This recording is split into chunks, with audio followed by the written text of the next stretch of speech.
আমি সমস্ত মুসলিম ভাই বোনদের কাছে একটি আবেদন করতে চাই যে আপনারা প্লিজ এখন এই ওয়াকফ সংশোধনী অ্যাক্টের পরে বাংলায় যা একটু আমরা অসন্তোষ আবেগ যা প্রকাশ হচ্ছে আপনাদের আমরা হাতজোড় করে আবেদন করছি আপনারা প্লিজ সংযত হন। পশ্চিমবঙ্গ সরকার আমাদের তৃণমূল পার্টি এবং মমতা ব্যানার্জি আপনাদের সাথে দাঁড়িয়ে রয়েছে। আপনাদের রক্ত আমাদের রক্ত, আমরা লাস্ট দম অবধি এই বিলটাকে এই অ্যাক্টটাকে অপোজ করব এবং বাংলার মাটিতে যেরকম এনআরসি হতে দিইনি ওয়াকফ বিল কোনোদিনই মমতা ব্যানার্জি থাকাকালীন এই বিল আমরা আনতে দেব না। আমি নিজে এটা সুপ্রিম কোর্টে আবেদন করেছি, 16 তারিখে এটা উঠছে কোর্টে।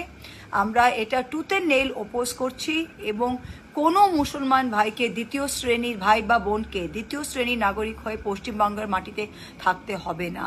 শুধু একটাই আবেদন আপনাদের করছি যে এই সময় উত্তেজনা আবেগপ্রবণ কাজ যেন করবেন না। এটা কেবল বিজেপির হাতে নিজেদের তুলে দেয় না।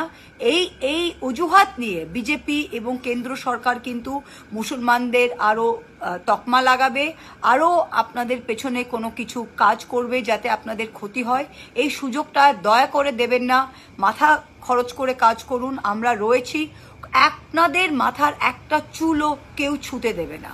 মমতা ব্যানার্জি লাস্ট দম অবধি আপনাদের জন্য লড়ে যাচ্ছে। এই ওয়াকফ আইন আমরা কোনোদিনই বাংলায় প্রযোজ্য হতে দেব না।